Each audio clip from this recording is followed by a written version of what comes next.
Rádio Decidente. Olá, eu sou o Thiago Gomide e está começando mais um Rádio Decidente, o podcast da Coordenadoria de TV e Rádio do Superior Tribunal de Justiça, realizado em parceria com o Núcleo de Gerenciamento de Precedentes e de Ações Coletivas do STJ, o NUGEP-NAC. No episódio de hoje, nós vamos falar sobre o tema 1279 dos recursos repetitivos, julgado pela segunda sessão do STJ.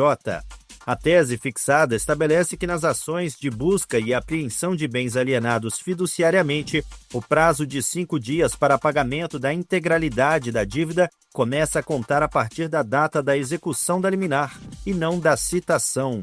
A decisão resolve uma antiga controvérsia judicial, traz mais segurança jurídica ao processo de retomada de bens financiados e reforça a aplicação do princípio da estabilidade nas relações regidas pelas normas próprias, como o Decreto-Lei 911, de 1969. Para entender melhor os fundamentos dessa tese, os impactos para credores, devedores e para o sistema de precedentes qualificados, eu converso agora com Eurico Zequim Maiolino, que é juiz federal auxiliar aqui no STJ, no gabinete do ministro Antônio Carlos Ferreira. Seja muito bem-vindo ao Rádio Decidente. Obrigado. Doutor, vamos começar explicando então. O que esteve em discussão no tema 1279 dos repetitivos e por que essa controvérsia era tão relevante para o sistema de garantias fiduciárias? O que se discutia neste tema era exatamente o início do prazo para o pagamento do débito vencido, né? Havia uma discussão anterior sobre a necessidade, a partir da reforma legislativa que foi trazida ao processo de busca e apreensão, se haveria possibilidade ou não do pagamento da dívida vencida ou da integralidade da dívida nas hipóteses de busca e apreensão. E no primeiro precedente do STJ, se definiu, do tema 722, se definiu que haveria necessidade do pagamento da integralidade da dívida, mas ali não se decidiu em que momento que deveria se dar esse pagamento da integralidade da dívida e havia uma certa divergência jurisprudencial a respeito. Então, isso fazia diferença, porque se a partir da execução da liminar, 5 dias a partir da execução liminar é o prazo exíguo, ou se a partir, então, da intimação da apreensão do bem. E essa divergência de prazo era relevante, porque, a depender da interpretação, poderia fazer com que o devedor perdesse o prazo para o pagamento da integralidade da dívida, e aí com a restituição do bem a ele, nessa hipótese. Então, o que se discutia era exatamente a partir da edição da Lei 10.931 de 2004, que alterou a redação do Decreto-Lei 911 de 69, a partir de que momento esse prazo ocorreria. Se era realmente a partir da execução da liminar ou a partir da citação ou da intimação do réu sobre a apreensão do bem. E havia uma discussão significativa, havia repetitividade relevante em relação a essa matéria, o que levou, inclusive, nesse caso específico, ele veio de um IRDR, né, do Incidente de Resolução de Demandas Repetitivas, do Tribunal de Justiça do Mato Grosso do Sul, exatamente porque se identificou uma repetitividade de demandas sobre essa matéria, e aí o Tribunal de Justiça do Mato Grosso do Sul decidiu nesse sentido, e o processo subiu então para a STJ, e regimentalmente se determina que os processos que julgarem o mérito do IRDR aqui, a ele seja atribuído o mesmo procedimento dos processos com recursos repetitivos. Então, foi por esse motivo que essa matéria chegou no STJ e já havia uma certa divergência e, segundo a sessão, reconheceu a repetitividade que justificou, então, a adoção desse tema por parte do STJ e que acabou sendo julgado como tese vinculante para todo o Poder Judiciário Nacional. Então, o que se discutia é exatamente isso, a partir de que momento o devedor, nos casos de alienação fiduciária, a partir do momento ele deve, né, pagar a integralidade da dívida para haver restituído o bem sob pena de consolidação da propriedade em nome do credor. O senhor mencionou aí a questão da divergência, né? Qual que era a divergência nos tribunais a respeito do início desse prazo para a purgação da mora nas ações de busca e apreensão?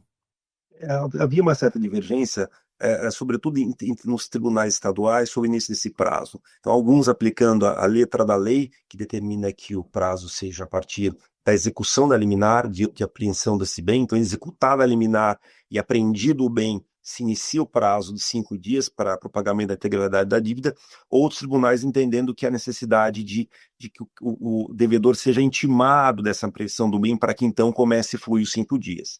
Mas a lei diz, a lei que é uma lei especial, que é um procedimento especial em relação à busca e apreensão, diz que é da execução da liminar. Então foi esse entendimento que o STJ, que já vinha em alguns julgados direcionando sua jurisprudência no sentido de que o prazo se inicia então da execução da liminar de busca e apreensão e não da intimação do devedor. Não haveria necessidade de intimar o devedor, mesmo porque no início da ação de busca e apreensão há necessidade de que o devedor seja notificado a respeito do inadimplemento. Então, é um procedimento do qual ele já tem ciência desde o início e se trata de um contrato cuja obrigação é pagar as parcelas. Então, ele deixa de pagar a parcela, é notificado em relação a esse inadimplemento, se inicia um processo de execução. Então, por isso é que a lei já pressupõe que ele tem ciência do que acontece desse contexto de inadimplência, mas mesmo assim ainda havia uma certa divergência na jurisprudência a respeito, que justificou o STJ direcionar de maneira vinculante o seu entendimento no sentido de que se conta esse prazo a partir da execução da liminar. Ok, agora vamos traduzir algumas coisas aqui para quem nos ouve. O que significa purgar a mora e por que isso é um direito tão importante do devedor fiduciário? O devedor fiduciário, o contrato de alienação fiduciária se dá da seguinte forma. Então, por exemplo, no caso de um veículo, que se discutia aqui era uma alienação fiduciária de um veículo. Ao obter o financiamento pelo banco, então o banco empresta dinheiro para que o devedor, né, para que o cidadão adquira um bem, adquira um carro. E como garantia dessa obrigação, a propriedade do carro é transferida para esse credor, para a instituição financeira, por exemplo. Então ela fica proprietária do carro, é uma propriedade limitada, mas ela fica proprietária do carro, enquanto o devedor, aquele que emprestou dinheiro, pode usar o carro. E é uma garantia para o recebimento da dívida, porque se o devedor não paga, aquele próprio bem que constitui a garantia é que vai responder pela dívida do devedor. Se ele não paga essa dívida, então o que se faz? Como o devedor tem a posse do bem, a instituição financeira ela ajuiza uma ação de busca e apreensão para ter a posse do bem cuja propriedade já foi deferida a ela, embora uma propriedade limitada, mas ela já tem a propriedade, ela busca a posse desse bem por meio da ação de busca e apreensão. E purgar a mora é o seguinte, anular os efeitos, em termos práticos, anular os efeitos daquele inadimplemento, daquela falta de pagamento do devedor. Então, ao ser executado, ele paga o que ele deve, então ele purga a mora, ele paga a integralidade da dívida, que é isso que a lei prevê, ele paga a dívida e aí o bem é restituído para ele, o bem é restituído livre de ônus. Então ele paga a totalidade da dívida e aquela garantia que existia, então ela é extinta e ele passa a ser o proprietário do bem e aquela relação de garantia que justificou no primeiro momento a transferência da propriedade para a instituição financeira, essa garantia é extinta. Então essa discussão é sobre esse prazo, essa possibilidade que ele tem de, ao pagar, reaver o bem que foi adquirido com o financiamento que lhe foi fornecido previamente pela instituição financeira. E como que a fixação dessa tese pelo STJ ajuda a reduzir a litigiosidade e a promover a segurança jurídica no sistema de crédito? O fundamento das teses, dos precedentes vinculantes, é exatamente conferir segurança jurídica na aplicação do direito. A partir do momento em que o STJ fixa uma tese por intermédio de um precedente vinculante, isso passa a ter aplicação obrigatória por todo o Poder Judiciário. Então, a partir de então, não há divergência quanto a essa questão. Então, a concessão do crédito e as instituições financeiras avaliam os riscos para precificar os produtos que vão ser fornecidos ao mercado de consumo, toma em consideração que há hoje um regramento vinculante quanto ao procedimento. Então, há a segurança de que, se não houver o pagamento, a garantia vai se efetivar pela busca e apreensão desse bem e consolidar a propriedade, quer dizer, a instituição financeira ficar com a propriedade do bem, que é a garantia. A robustez do sistema de garantias facilita a concessão do crédito para o próprio consumidor. Se houver dúvidas quanto à recuperação dos bens que é dado em garantia, isso evidentemente que vai refletir na precificação do que é fornecido para o consumidor. E há uma previsibilidade jurídica em relação ao que vai acontecer, certo? Então, se sabe que a executada liminar ainda há um prazo, mas a fixação vinculante desse prazo vai ter aplicação uniforme para todos os devedores e para todos os processos que então passam ao correio judiciário, extirpando dúvidas e uma certa aleatoriedade na aplicação do direito. Então, cada tribunal aplicando de uma maneira. Então, se eu estou num determinado estado, eu gozo de um prazo de largado mais amplo pagamento da integralidade da dívida, porque o tribunal entende de determinada forma. Se eu estou em outro estado, por exemplo, nesse caso do Mato Grosso do Sul, que julgou o IRDR também, nesse sentido que o STJ julgou, eu tenho um prazo mais exíguo, e o IRDR também é de aplicação obrigatória no âmbito daquele tribunal. Então, no Mato Grosso do Sul, por exemplo, teria o prazo de 5 dias a contar da execução da liminar. Se em outro estado, eu teria 5 dias a partir da intimação. Então, essa divergência de interpretação, ela traz segurança jurídica e, especificamente no que se refere a esse processo, é uma garantia de um crédito fornecido. E a segurança quanto à execução dessa garantia num momento de uma forma rápida, isso facilita a concessão do crédito, consequentemente, se reflete na precificação dos serviços que são prestados. E quais são os efeitos imediatos dessa tese firmada sobre os processos que estavam suspensos à espera da decisão, né, desse precedente qualificado? Não, a partir do momento da edição do precedente, os tribunais têm que aplicar de maneira obrigatória. Então, em muitos casos, muitos processos aguardavam, o STJ determinou que os recursos em segundo grau e os recursos no próprio STJ ficassem suspensos, aguardando a definição da jurisprudência, para que não houvesse decisões conflitantes. Muitos processos estavam esperando, parados, suspensos, esperando que o STJ definisse essa questão. A partir do momento da definição, então, os tribunais aplicam de maneira obrigatória o precedente, avaliando dentro do processo se houve ou não o pagamento da integralidade da dívida no tempo oportuno. Se não houve no tempo oportuno, a consequência jurídica é a consolidação da propriedade nas mãos do credor, que concedeu o crédito, né, para o consumidor, independentemente em que estágio está o processo. Esse é o entendimento adotado agora de forma vinculante, inclusive para os processos que estavam suspensos, aguardando que o STJ sinalizasse qual era a interpretação que ia adotar. E na prática, o que muda para os credores e devedores com a definição de que o prazo de 5 dias começa a contar, então, da execução da liminar?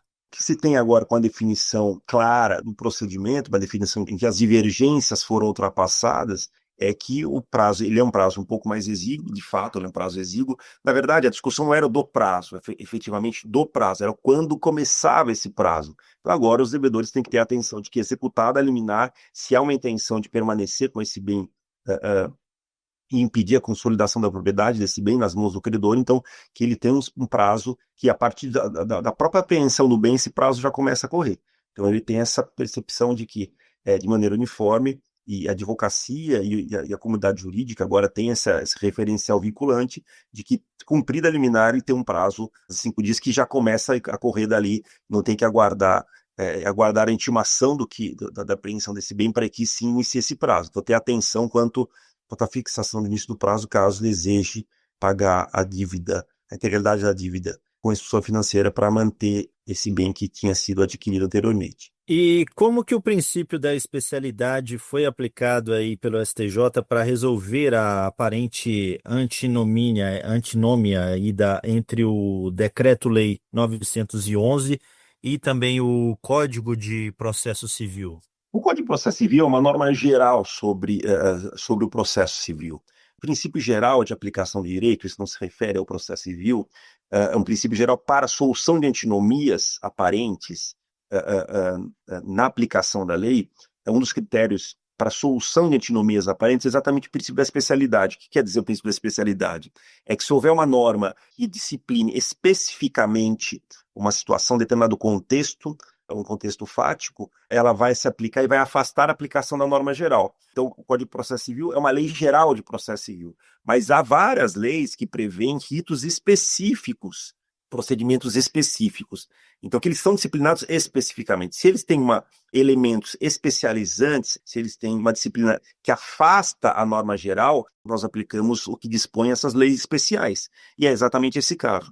Há uma lei específica para tratar das ações de busca e apreensão no caso da alienação fiduciária em garantia. É uma lei específica que prevê prazos, que prevê procedimentos, que prevê o início da contagem do prazo. Qual era a antinomia aparente que foi solucionada aqui pela aplicação do princípio da especialidade? É que o Código de Processo Civil prevê que os prazos, em geral, eles correm a partir da citação, da intimação ou da notificação. Essa é a regra geral para o Código de Processo Civil. Mas essa regra geral, ela cede espaço à aplicação de uma norma específica que trata da alienação fiduciária em garantia, que prevê que o prazo não começa a correr da intimação. A lei especial prevê que começa a correr a partir do cumprimento da liminar.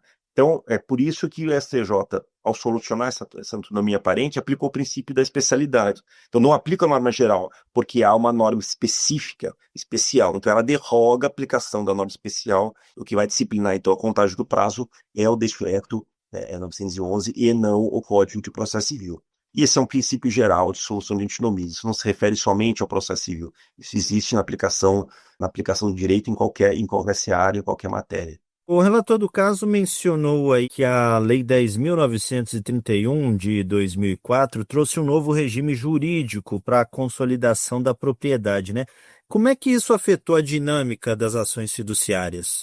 Na verdade, o que essa lei fez foi tornar mais efetiva a garantia da alienação fiduciária. Então, a alienação fiduciária é uma garantia forte, é uma garantia de rápida execução. Então, o que se pretende é que, caso não haja o implemento, a garantia possa ser utilizada para o pagamento da dívida com celeridade, porque há outras formas de garantia que demandam um tempo muito grande para que esse bem possa ser vendido, então o bem possa responder pela dívida no caso da adimplemento do devedor.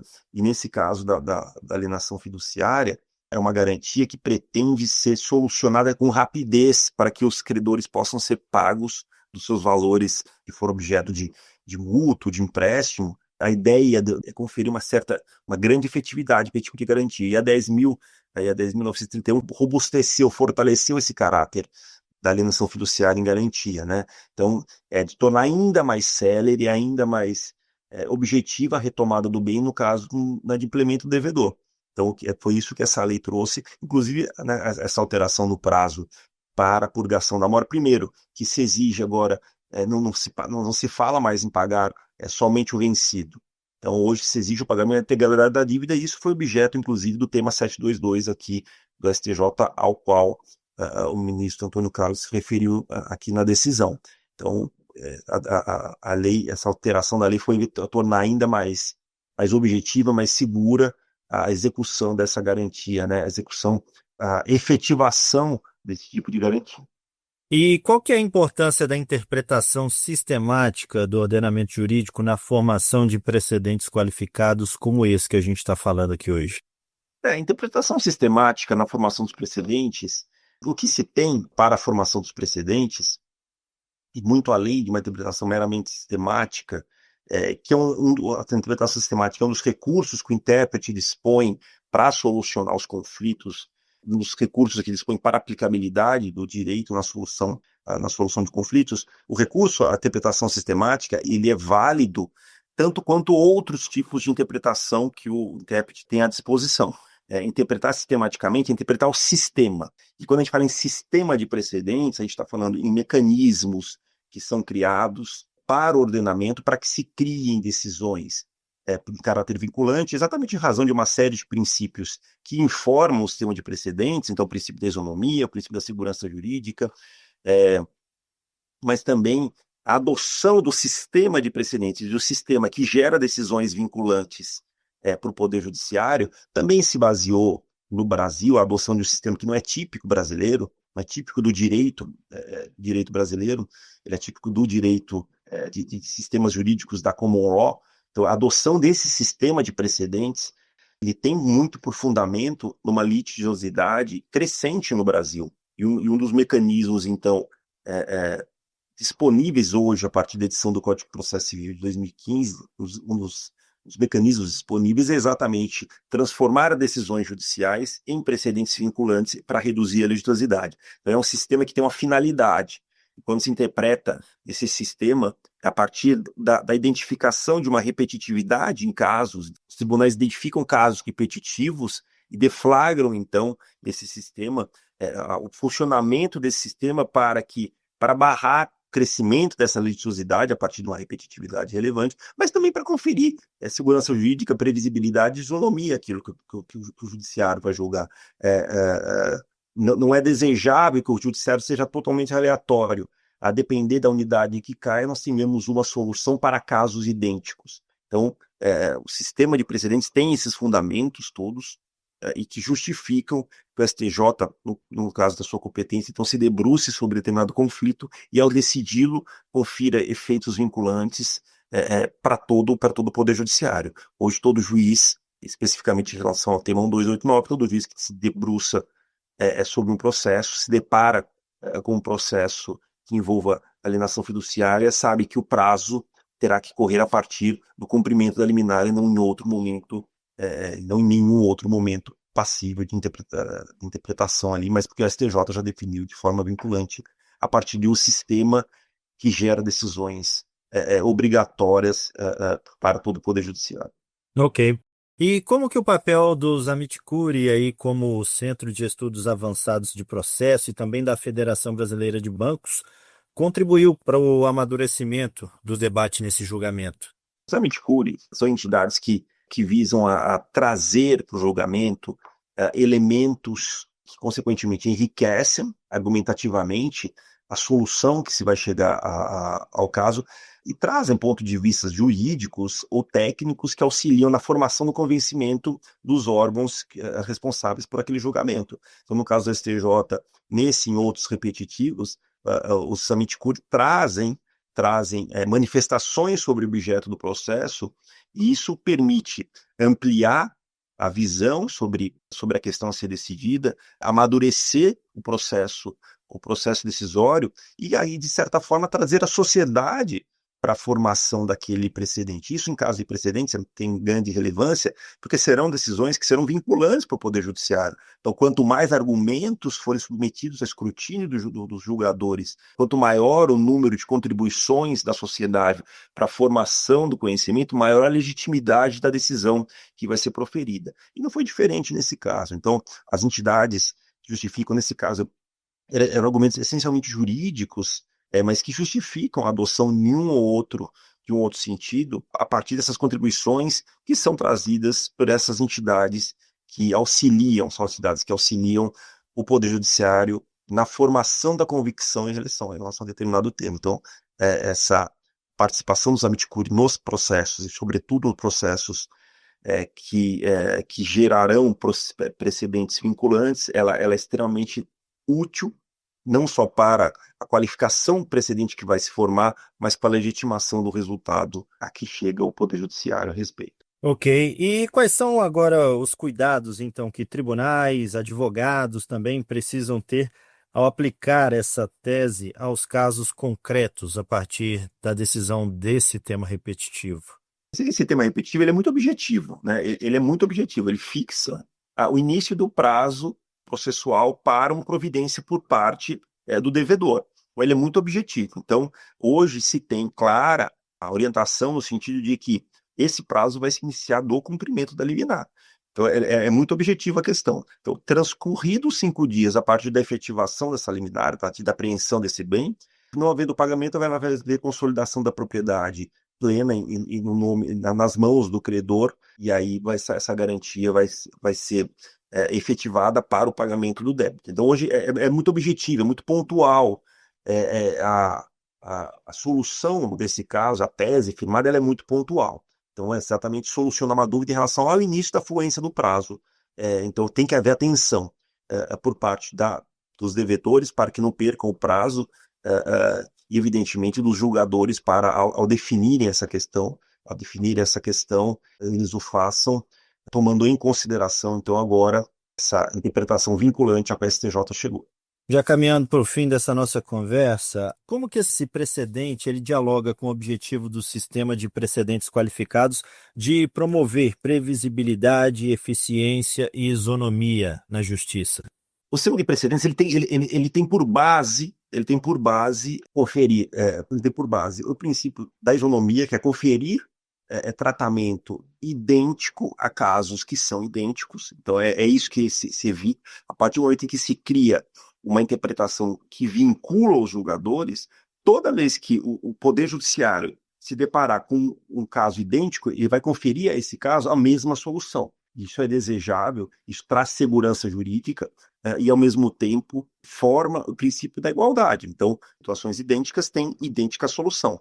Então, e esse precedente se insere nesse contexto maior de isonomia, previsibilidade e segurança jurídica. Nós sabemos hoje como o Poder Judiciário vai julgar a questão caso ele seja instado a decidir sobre essa matéria. Em qualquer lugar do Brasil, um processo em que se discuta o cumprimento da liminar e a partir de quando o devedor pode pagar a integralidade da dívida, em qualquer comarca do Brasil, em capitais, no interior, dos estados mais distantes, vai haver uma uniformidade na aplicação desse entendimento.